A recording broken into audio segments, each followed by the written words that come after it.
All right, so in order to get to where we are right now, we've learned about a number of Bootstrap components. For example, the navigation bar, the Bootstrap buttons, Bootstrap containers, grids, and the responsiveness that we get using Bootstrap for layout purposes.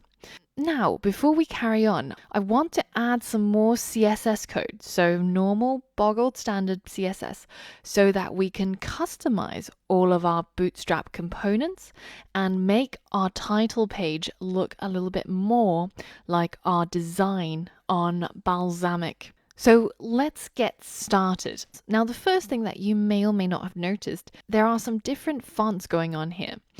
The navbar uses the Bootstrap default font, as does the navbar brand, as does the text in our buttons, and also, of course, the rest of our unstyled web page.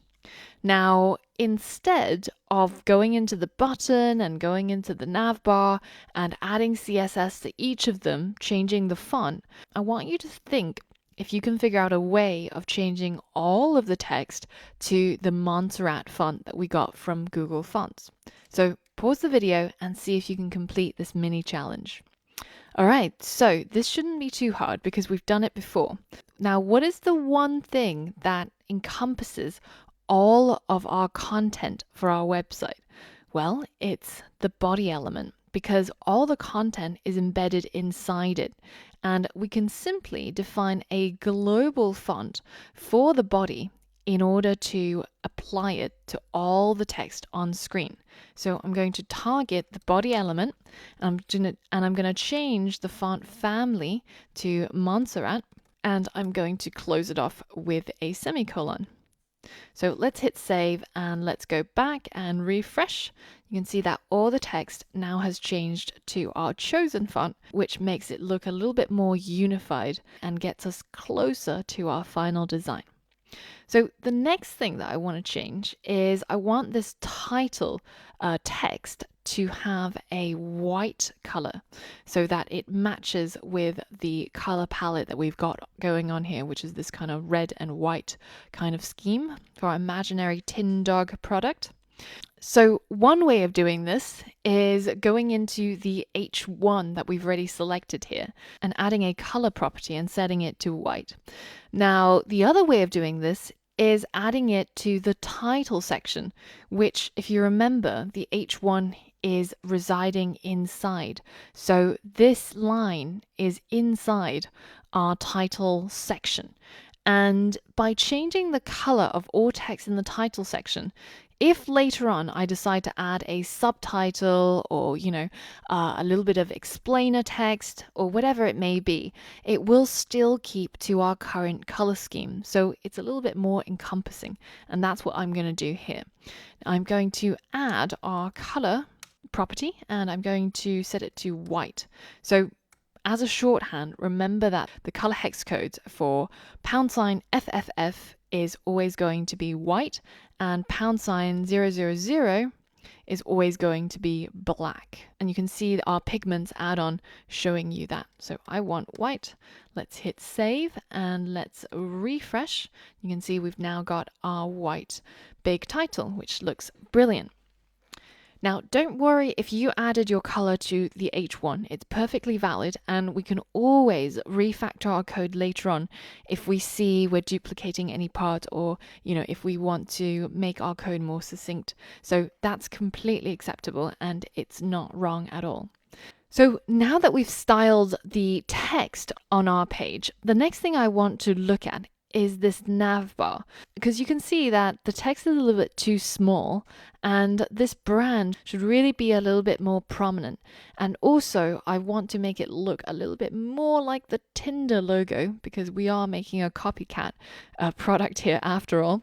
And the closest logo that I found on Google Fonts was the Ubuntu font, which we already incorporated when we embedded our Google Fonts into our website. So let's go ahead and do that. Now, before I do that, I want to add a new section, and I'm going to say navigation bar. And I'm going to use that good old trick of highlighting it and command / to style it. I find this much easier than typing a bunch of asterisks and forward slashes. Now here we're going to first target our nav brand. So navbar dash brand, and I want to change the font family to Ubuntu. So font family, and that's going to be Ubuntu. Now let's hit save and refresh, and you can see that that T looks a lot like the T for Tinder now, but it's still too small. So let's increase the font size as well to 2.5 rem. And maybe while we're here, we can make the font weight to bold as well. Hit save and refresh, and you can see that now we've got this big navbar brand, which looks a lot better, and it makes us seem like we're more proud of what we're called rather than as if we're trying to hide it with our tiny text. Now, with the bigger font size for the navbar brand, you start to notice that it's a little bit awkward having it so close to our title text and image. So ideally, I would like to push down any content and have a bit of padding at the bottom of our navbar, because it would make it look a lot nicer. So I don't really want to add any padding to the top or the left and right.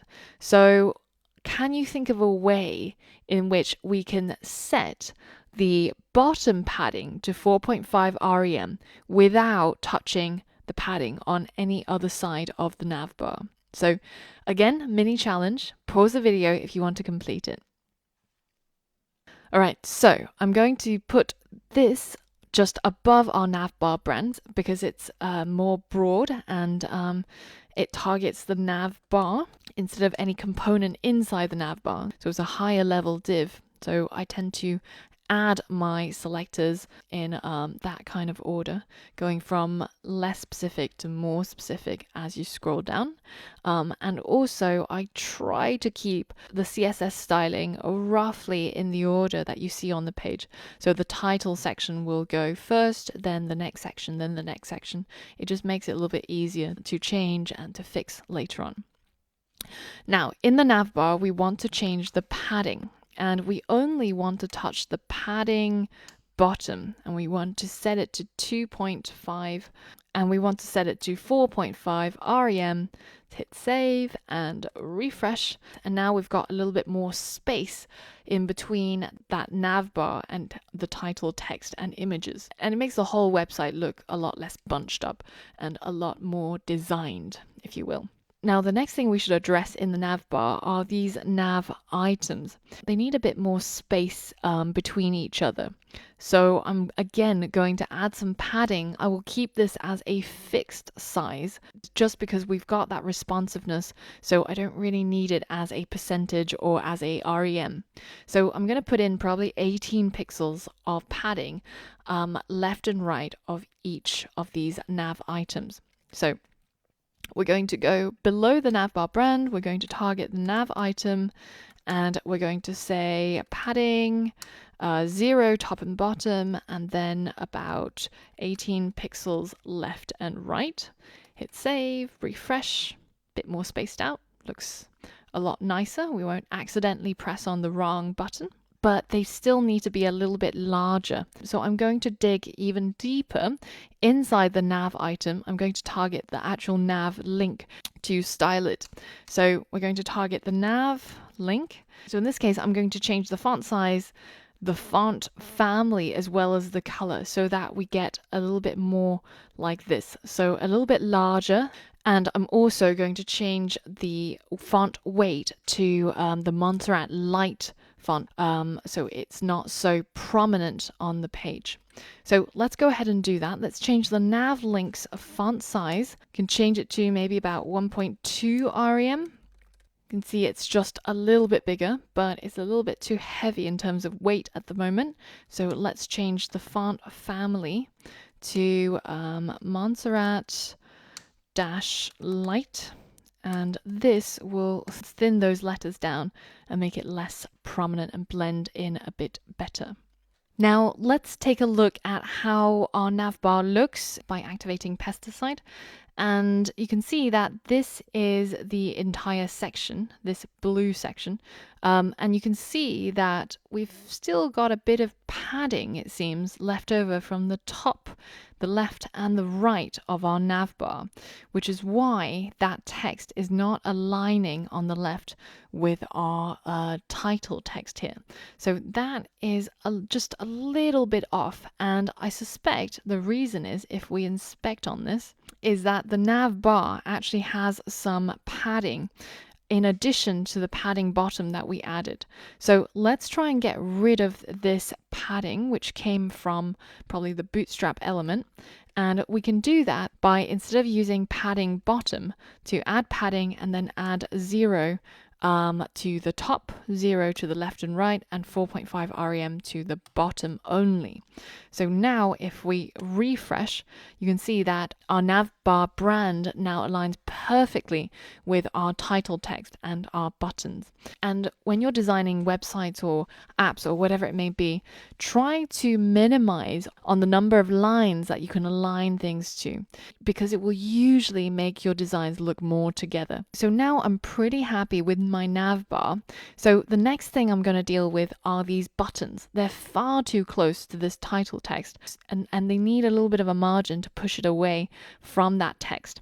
So let's go into our CSS and add another section. Let's call it buttons, maybe more specifically the download buttons. And let's comment that out so that we have our new section.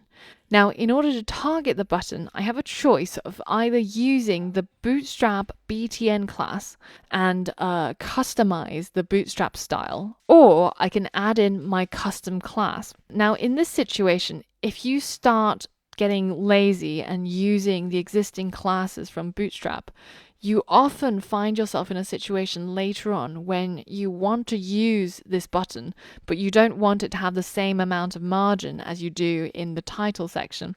So usually it's much better to just add in a custom class, which is what I'm going to do right now.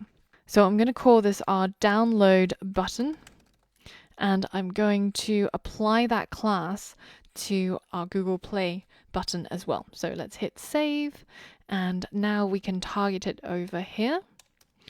And our download button needs a margin that is, I've sort of been tweaking around with it, and the one that I find to work the best is about 5% on the top, 3% on the right, 5% on the left, and 0 on the bottom. So let's hit save and refresh, and you can see that that provides a large enough distance between the two buttons to make it take up roughly the amount of space that we've got for our title, and it makes our button aligned perfectly with the navbar brand as well as the title text. So that's what I quite liked when I was messing around with these numbers. But of course, feel free to play around with it yourself. So it's usually easiest if you just inspect on it and then just go into the box model and try changing some of these numbers and see what it ends up being for the design that you want. All right, so the very last thing I want to change is this image. That's all that we have left in our title section. And firstly, I want to make its width a little bit smaller, because at the moment it's kind of taking up as much width as it can. It's like full size right now. And I want it to be maybe 60% of its parent. So this is its parent, which is the containing div, which is our column large 6 on desktop, and column and 12 and a full width on iPad or mobile. But I want it to take up only maybe 60% of this width to make it a little bit narrower. So let's go and do that. So again, I'm going to add a new section. This is called title image. And let's add a comment there, and let's find out what class we need to use to target that image. And you can see at the moment our image is devoid of all classes. So let's go ahead and add that. And I'm going to call the class maybe title image, and we can hit save. Now here I can use that class called title image, and we can make its width only 60% of what it used to be. hit save, refresh. You can see it's now a little bit smaller and less sort of assuming and less in your face, which makes a much better design, I think. Right, so the last and final thing that you might have been struggling to figure out is how do we get it to be rotated to the right? And this is the part where I said to you that you might need to search for it on Google. So, as I've been saying, a lot of times getting good at development or programming is very often getting good at Google and knowing the right things to search for in order to get your answer. So, in our case, we want to rotate an image using CSS, and let's see what we get with this search query. So, we are getting some results from W3 Schools as well as MDN, and they seem to point towards something about transform, something about rotation. So I tend to prefer the MDN docs, so let's just take a look at what they talk about. And you can see that there is a CSS function called rotation. Now, we haven't really spoken much about functions, but we will do in the next section when we cover JavaScript. But for now, let's just see what we can do using this rotate function. So they've got a very simple bit of CSS code here where they're changing a transform property by using the rotate function, and then you specify the degree, the amount that you want to rotate your element by. And you can see in this case, the pink one, which is what this targets, is rotated 45 degrees to the right. So let's just open this in CodePen and have a mess around with it to fully understand what is happening. So let's take a look at the CSS section. So we've got this div, which is normal, which nothing really changed about it. And then we've got this div called rotated. With the class of rotated, which is what we are editing here. And what we've changed is the transform property using the rotate function, and we're specifying 45 degrees. So when it's positive, it rotates by 45 degrees to the right. If it's negative, it rotates by 45 degrees to the left, or rather anti-clockwise. And as you expect, 90 degrees is 90 degrees right rotation, 180 degrees is 180 degrees clockwise rotation. So this seems pretty simple, and we can probably figure out how we can use this to achieve what we want, which is something like this. So let's go into our CSS, and we're again targeting the title image in this case, and we're going to use what we just learned, which is changing the transform property to use the rotate function, and we're going to specify how much we are going to rotate by. Now, with repeat sort of experimentation, changing this number a few times, I found that 25 degrees tends to work quite well. So if you add 25 degrees in the positive and you refresh, you can see that we've now got that lovely right-sided rotation. So we are almost done here. The last thing that I want to do is just do a final sort of sense check, looking at this layout and seeing if we're happy with how it looks. And the one last thing that's a little bit niggling for me is that this title is kind of competing with this navbar brand. And whenever you're designing websites, you want to think about what is the first thing that you want the user to look at. You want to establish some sort of visual hierarchy.